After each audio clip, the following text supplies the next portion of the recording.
আসসালামু আলাইকুম। আজকের ভ্রমণটি আমার জাপান জীবনের অন্যতম স্মরণীয় একটি দিন। সকালে আমরা ঘুরে দেখেছিলাম জাপানের জনপ্রিয় সমুদ্র সৈকত কামাকুরার ইয়োগাহামা বিচ। সেখানে অনেক সুন্দর মুহূর্ত কাটানোর পর আমাদের যাত্রা শেষ হয়নি, বরং সামনে অপেক্ষা করছিল আরও একটি অসাধারণ গন্তব্য, এনোশিমা। আমার সঙ্গে ছিল আমার জাপানি বন্ধু কাই। একজন স্থানীয় বন্ধুর সঙ্গে ভ্রমণের আলাদা একটা আনন্দ থাকে। তিনি শুধু পথ দেখান না, বরং নিজের দেশের সংস্কৃতি, ইতিহাস আর ছোট ছোট অজানা গল্পও শোনান। সেই কারণেই আজকের ভ্রমণটি আমার কাছে আরও বেশি বিশেষ হয়ে উঠেছে। ইয়োগাহামা বিচ থেকে আমরা ধীরে ধীরে এনোশিমার দিকে রওনা দিলাম। পথের দুই পাশে সমুদ্রের নীল জল, দূরে ভেসে চলা নৌকা আর সমুদ্রের বাতাস, সব কিছু মিলিয়ে মনে হচ্ছিল যেন আমরা সিনেমার দৃশ্যের মধ্যে হাঁটছি। কামাকুরা একসময় ছিল জাপানের রাজনৈতিক রাজধানী। আজ এটি ইতিহাস, প্রকৃতি এবং সমুদ্রের জন্য বিশ্বজুড়ে পরিচিত।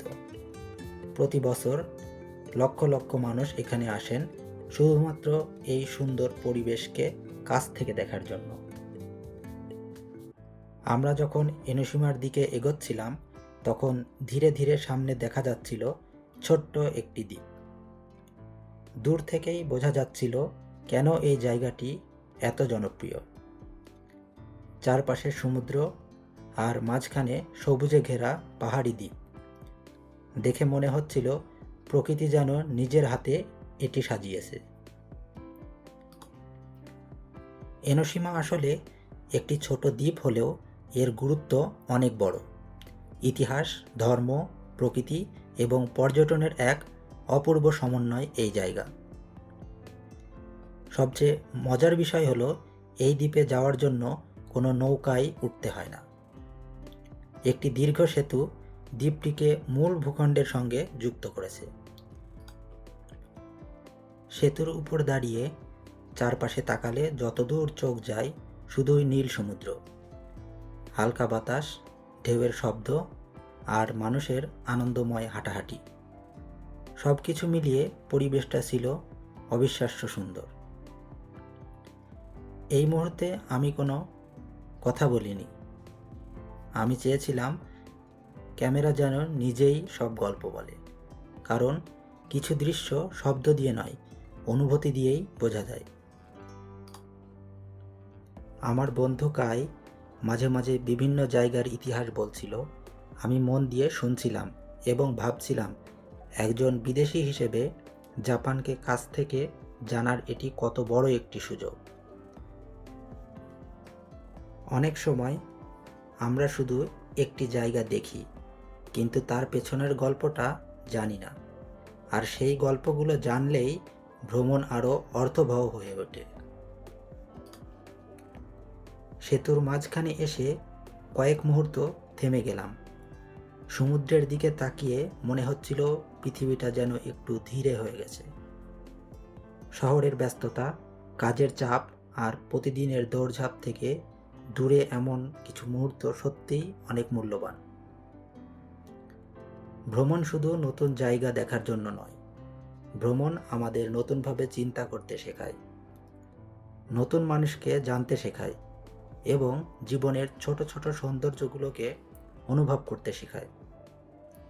আজকের দিনটাও ঠিক তেমনই একটি দিন।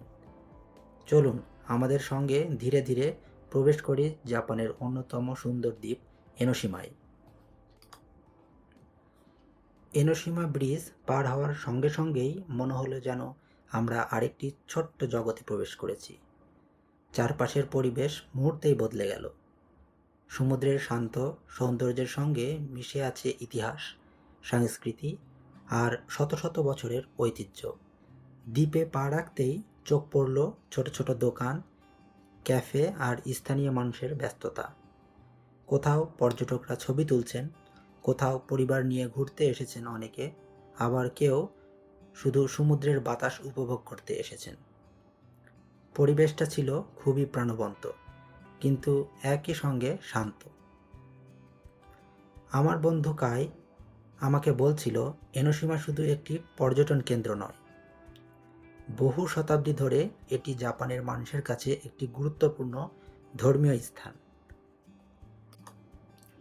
অনেক মানুষ এখানে শুধু ঘুরতে নয়, প্রার্থনা করতেও আসেন। জাপানের ইতিহাসে এনোশিমার নাম প্রায় 1000 বছরেরও বেশি সময় ধরে উল্লেখ রয়েছে।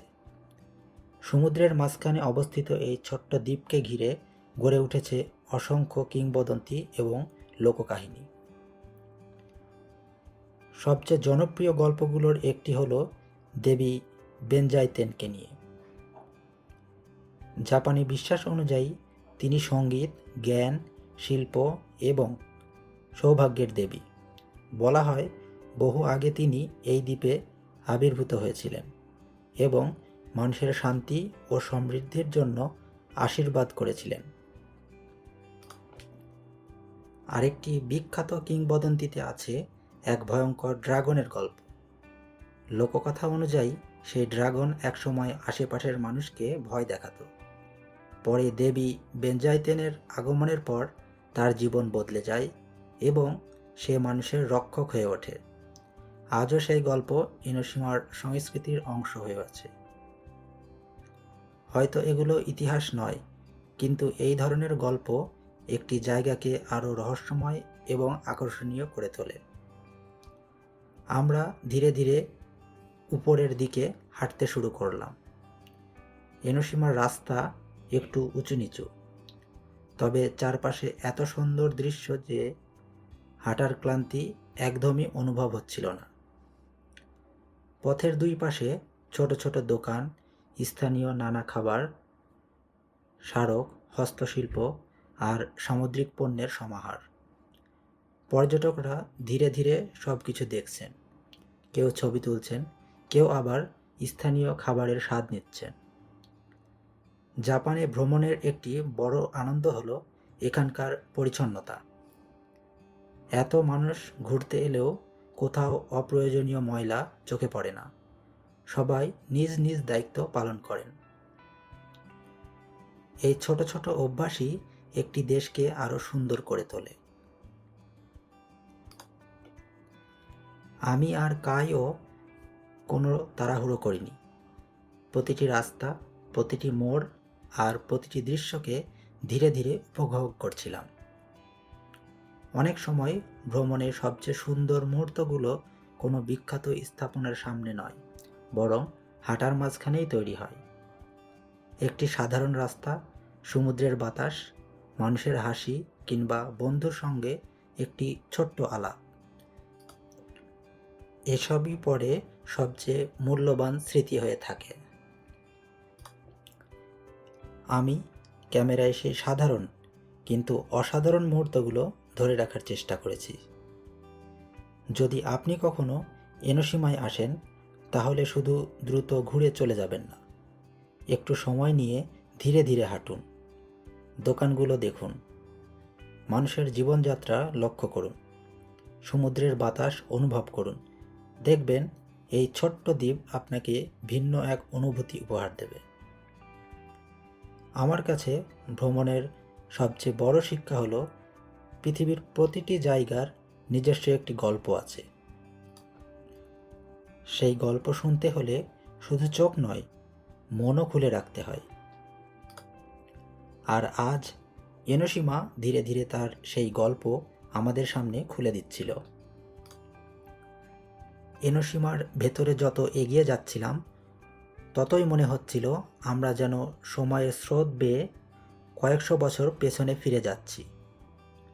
আধুনিক জাপানের মাঝেও এই দ্বীপটি এখনও তার ঐতিহ্য আর ইতিহাসকে সুন্দরভাবে ধরে রেখেছে।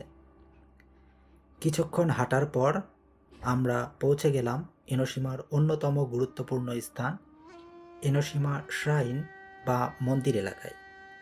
জাপানের বিভিন্ন প্রান্ত থেকে মানুষ এখানে আসেন শুধু দর্শনের জন্য নয়, প্রার্থনা করতেও। শত শত বছর ধরে এই স্থানটি মানুষের বিশ্বাস, আশা আর প্রার্থনার একটি প্রতীক হয়ে আছে।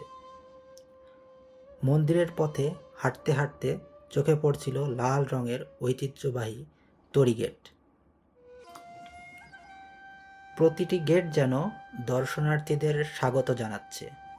চারপাশে বিশাল গাছ, পাখির ডাক আর হালকা বাতাস, সব মিলিয়ে এক অপূর্ব শান্ত পরিবেশ। জাপানে মন্দির শুধু ধর্মীয় স্থান নয়, অনেকের কাছে এটি নিজের সঙ্গে কিছুটা সময় কাটানোর জায়গা। ব্যস্ত জীবনের মাঝেও মানুষ এখানে এসে কয়েক মিনিট নীরবে দাঁড়িয়ে থাকে, নিজের মনকে শান্ত করে। আমি লক্ষ্য করছিলাম সবাই খুব শান্তভাবে চলাফেরা করছে, কেউ জোরে কথা বলছে না, কেউ পরিবেশ নষ্ট করছেন না। অন্যের প্রতি সম্মান দেখানো এবং পরিবেশকে সম্মান করা, এটাই জাপানি সংস্কৃতির অন্যতম সুন্দর দিক। কাই আমাকে বিভিন্ন স্থাপনার অর্থ বোঝাচ্ছিল। কোনো ভবন কত পুরনো, কোন উৎসবে এখানে হাজার হাজার মানুষ আসে, আর কিভাবে স্থানীয় মানুষ এই ঐতিহ্যকে এখনও বাঁচিয়ে রেখেছেন। এসব শুনে জায়গাটিকে আরও গভীরভাবে অনুভব করতে পারছিলাম। অনেকেই ভ্রমণে শুধু ছবি তোলার জন্য ছুটে বেড়ান, কিন্তু আমি বিশ্বাস করি একটি জায়গাকে সত্যিকারের জানতে হলে তার গল্প, ইতিহাস আর মানুষের জীবন ধারণাকে জানতে হয়। তাহলেই সেই ভ্রমণ অনেক বেশি অর্থবহ হয়ে ওঠে। মন্দির এলাকা ঘুরতে ঘুরতে মাঝে মাঝে চারপাশের দৃশ্য দেখছিলাম। দূরে সমুদ্র, ওপরে নীল আকাশ আর চারপাশে সবুজ গাছপালা। প্রকৃতি আর মানুষের সৃষ্টি যেন একসঙ্গে মিলে গেছে। ক্যামেরা হয়তো এই দৃশ্য ধারণ করতে পারে, কিন্তু এই জায়গার শান্ত অনুভূতিটা পুরোপুরি ক্যামেরায় ধরা সম্ভব নয়। এটি অনুভব করার জন্য নিজে এখানে আসতে হয়। আমরা ধীরে ধীরে আরও ওপরে উঠে গেলাম। পথে অনেক ছোট ছোট বিশ্রামের জায়গা ছিল। কেউ বসে সমুদ্র দেখছেন, কেউ পরিবার নিয়ে গল্প করছেন, আবার কেউ শুধু নীরবে প্রকৃতিকে উপভোগ করছেন। আমার কাছে সবচেয়ে ভালো লাগছিল এই বিষয়টি যে এখানে কেউ তাড়াহুড়ো করছে না, সবাই যেন সময়কে একটু ধীরে চলতে দিয়েছে। হয়তো এই কারণেই ভ্রমণ আমাদের এত ভালো লাগে। কিছু সময়ের জন্য হলেও আমরা ব্যস্ত জীবনকে ভুলে যেতে পারি। কাই হেসে বলল, এনোশিমায় যারা আসে তারা শুধু জায়গা দেখতে আসে না, তারা এখানে একটা অনুভূতি খুঁজতে আসে। আমি মনে মনে ভাবলাম, কথা সত্যিই ঠিক, কারণ এতক্ষণে আমি সেই অনুভূতিটাকে বুঝতে শুরু করেছি। একজন বাংলাদেশি হিসেবে জাপানের এমন জায়গাগুলো ঘুরে দেখার সুযোগ পাওয়া আমার জন্য সত্যিই সৌভাগ্যের। প্রতিটি ভ্রমণ আমাকে নতুন কিছু শেখায়, কখনো ইতিহাস, কখনো সংস্কৃতি, আবার কখনো মানুষের জীবনকে অন্যভাবে দেখতে শেখায়। আর সেই শেখার যাত্রাই হয়তো ভ্রমণের সবচেয়ে বড় প্রাপ্তি। চলুন এবার আমরা আরও উপরের দিকে এগিয়ে যাই। সামনে অপেক্ষা করছে এমন কিছু দৃশ্য যেগুলো এনোশিমাকে জাপানের অন্যতম সুন্দর দ্বীপ হিসেবে পরিচিত করেছে। এনোশিমা শ্রাইন ঘুরে আমরা ধীরে ধীরে দ্বীপের আরও উঁচু অংশের দিকে এগিয়ে যেতে লাগলাম। যত উপরে উঠছিলাম ততই চারপাশের দৃশ্য আরও সুন্দর হয়ে উঠছিল। পেছনে তাকালে দেখা যাচ্ছিল নীল সমুদ্রের বিশাল বিস্তৃতি, সামনে পাহাড়ের সবুজ, আর নিচে ছোট ছোট বাড়ি ও রাস্তা। মনে হচ্ছিল প্রকৃতি আর মানুষের জীবন এখানে খুব সুন্দরভাবে একসঙ্গে মিলে গেছে। এনোশিমার অন্যতম আকর্ষণ হলো এর উঁচু ভিউ পয়েন্টগুলো। এখান থেকে দাঁড়িয়ে সমুদ্রকে দেখার অনুভূতি সত্যিই অসাধারণ। বিশেষ করে সূর্যাস্তের সময় এই জায়গার সৌন্দর্য আরও বেড়ে যায়। আকাশের রং যখন ধীরে ধীরে পরিবর্তন হয়, সূর্যের আলো সমুদ্রের পানিতে প্রতিফলিত হয়, তখন পুরো পরিবেশটা একেবারে সিনেমার মতো মনে হয়। দূরের দিকে তাকালে পরিষ্কার দিনে জাপানের বিখ্যাত মাউন্ট ফুজিও দেখা যেতে পারে, যদিও সেদিন আবহাওয়ার উপর নির্ভর করে সবসময় দেখা যায় না। তবুও এই সম্ভাবনাই ইনোশিমাকে আরও বিশেষ করে তুলেছে। জাপানে প্রকৃতির সৌন্দর্যকে উপভোগ করার একটি আলাদা সংস্কৃতি আছে। মানুষ এখানে শুধু দ্রুত ছবি তুলে চলে যায় না, বরং কিছু সময় দাঁড়িয়ে প্রকৃতিকে অনুভব করে। আমিও চেষ্টা করছিলাম এই মুহূর্তকে শুধু ক্যামেরার নয়, নিজের স্মৃতিতেও ধরে রাখতে। ভ্রমণের সময় আমরা অনেক ছবি তুলি, অনেক ভিডিও করি, কিন্তু কিছু অনুভূতি ক্যামেরার বাইরে থেকে যায়। যেমন প্রথমবার কোনো জায়গায় বাতাস অনুভব করা, বন্ধুর সঙ্গে হাসাহাসি করা, অথবা কোনো সুন্দর দৃশ্য দেখে কিছুক্ষণ নীরব হয়ে যাওয়া। এই ছোট ছোট মুহূর্তগুলোই পরে সবচেয়ে বড় স্মৃতি হয়ে দাঁড়ায়। আমার বন্ধু কায়ের সঙ্গে এই ভ্রমণটাও তেমন একটি স্মৃতি। একজন জাপানি বন্ধুর সঙ্গে জাপানের একটি ঐতিহাসিক জায়গা ঘুরে দেখা আমাকে এই দেশের সংস্কৃতিতে আরও কাছ থেকে বুঝতে সাহায্য করেছে। ভাষা, সংস্কৃতি আর জীবনযাত্রার পার্থক্য থাকলেও মানুষের মধ্যে বন্ধুত্ব এবং ভালো মুহূর্ত ভাগ করে নেওয়ার অনুভূতি সব জায়গায় একই। এনোশিমার সৌন্দর্য শুধু এর সমুদ্র বা পাহাড়ে নয়, এর আসল সৌন্দর্য লুকিয়ে আছে এর পরিবেশ, মানুষের আচরণে এবং সেই শান্ত অনুভূতিতে যা এখানে এসে পাওয়া যায়। আমরা ধীরে ধীরে দ্বীপের আরও কিছু অংশ ঘুরে দেখলাম। ছোট ছোট পথ, পুরনো স্থাপনা, সুন্দর বাগান আর সমুদ্রের দৃশ্য। প্রতিটি জায়গায় ছিল নতুন কিছু দেখার মতো। সূর্যের আলো ধীরে ধীরে নরম হয়ে আসছিল। বিকেলের সেই সোনালি আলো পুরো ইনোশিমাকে আরও সুন্দর করে তুলেছিল। আর তখন বুঝতে পারলাম, আজকের এই ভ্রমণ শুধু একটি জায়গা দেখা নয়, এটি ছিল নতুন অভিজ্ঞতা, নতুন বন্ধুত্ব এবং অসাধারণ কিছু মুহূর্ত সংগ্রহ করার একটি যাত্রা। চলুন এবার আমরা এনোশিমার আরও কিছু সৌন্দর্য উপভোগ করি। স্থানীয় খাবার, রাস্তার সংস্কৃতি এবং সেই মুহূর্তগুলো যেগুলো এই ভ্রমণকে আরও স্মরণীয় করে তুলেছে। এনোশিমার উঁচু অংশ থেকে অসাধারণ সব দৃশ্য উপভোগ করার পর আমরা ধীরে ধীরে নিচের দিকে নামতে শুরু করলাম। বিকেলের আলো তখন আরও সুন্দর হয়ে উঠেছে। সূর্যের নরম আলো দ্বীপের রাস্তা, বাড়ি আর সমুদ্রের পানির উপর পড়ে এক অন্যরকম পরিবেশ তৈরি করছিল।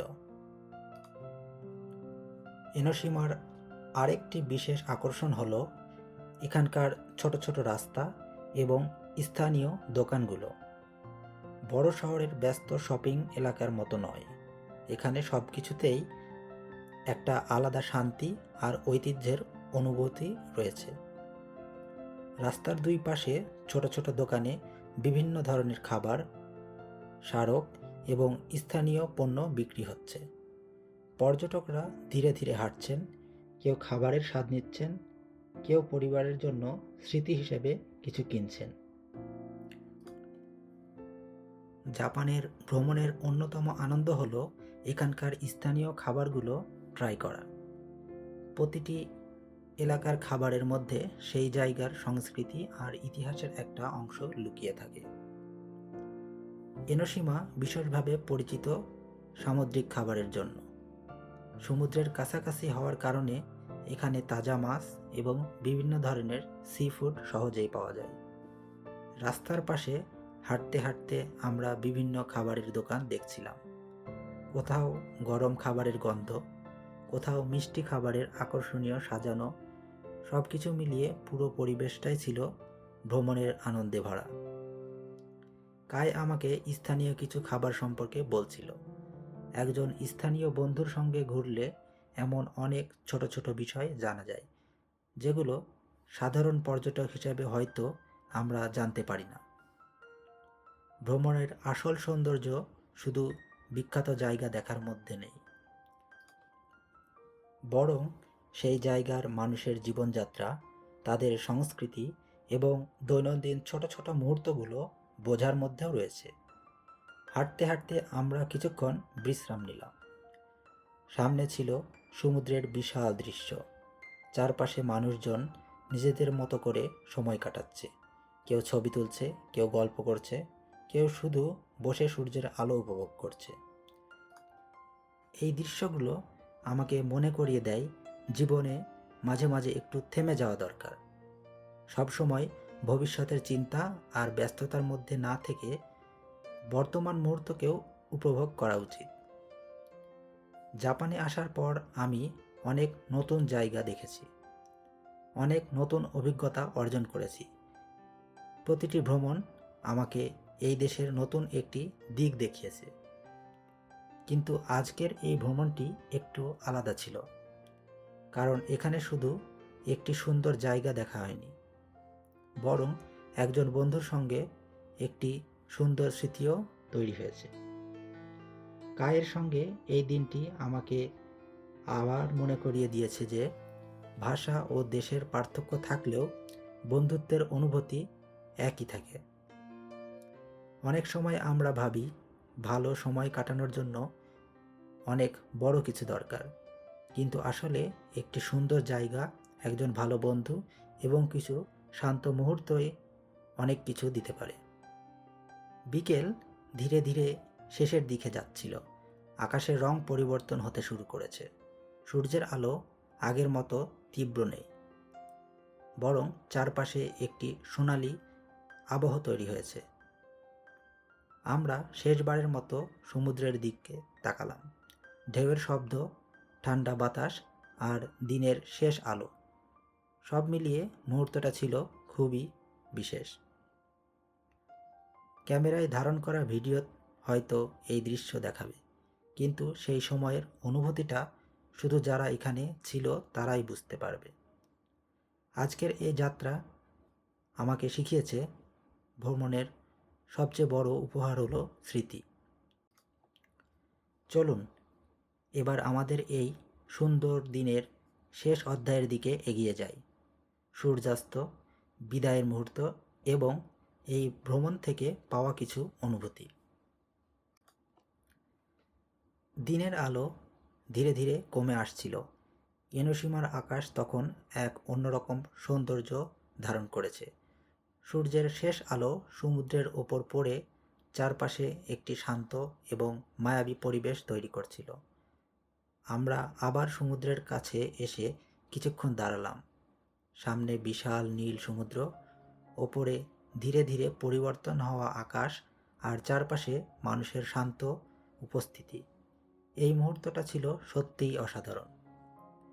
অনেক সময় জীবনের সবচেয়ে সুন্দর মুহূর্তগুলো খুব সাধারণ হয়। কোনো বড় অনুষ্ঠান নয়, কোনো বিশেষ আয়োজন নয়, শুধু একটি সুন্দর জায়গায় দাঁড়িয়ে প্রকৃতিকে অনুভব করা, একজন প্রিয় বন্ধুর সঙ্গে সময় কাটানো আর সেই মুহূর্তকে নিজের মনে ধরে রাখা। আজকের দিনটাও ঠিক তেমন ছিল। সকালে আমরা শুরু করেছিলাম কামাকুরার ইয়োগামা বিচ থেকে। সমুদ্রের ঢেউ, বালুর উপর হাঁটা, নতুন অভিজ্ঞতা, সব কিছু মিলিয়ে দিনটি ছিল সুন্দর। আর সেই যাত্রার পর আমরা এসেছিলাম এনোশিমায়, যেখানে ইতিহাস, সংস্কৃতি আর প্রকৃতি একসঙ্গে মিশে আছে। এই পুরো ভ্রমণে আমার সঙ্গে ছিল আমার বন্ধু কাই, একজন জাপানি বন্ধুর সঙ্গে জাপানের একটি সুন্দর জায়গা ঘুরে দেখার অভিজ্ঞতা আমার জন্য অনেক মূল্যবান। সে আমাকে জাপানের কিছু বিষয় অন্যভাবে দেখতে সাহায্য করেছে। একটি দেশের আসল সৌন্দর্য শুধু তার ভবন আর রাস্তার মধ্যে নয়, বরং সেই দেশের মানুষ, তাদের সংস্কৃতি এবং তাদের জীবনযাপনের মধ্যেও লুকিয়ে থাকে। এই সুন্দর দিনের শেষ মুহূর্তে শুধু এতটুকুই বলতে চাই, জীবনে যত বাস্তবতাই থাকুক, মাঝে মাঝে থেমে যান, নতুন জায়গায় যান, নতুন কিছু দেখুন আর এমন কিছু স্মৃতি তৈরি করুন যেগুলো অনেক বছর পরেও আপনার মুখে হাসি এনে দেবে। এটাই ভ্রমণের আসল সৌন্দর্য। ধন্যবাদ আমাদের সঙ্গে এই যাত্রায় থাকার জন্য। আবার দেখা হবে জাপানের অন্য কোনো সুন্দর জায়গায়, অন্য কোনো নতুন গল্প নিয়ে। বিদায় এনোশিমা, আবার দেখা হবে।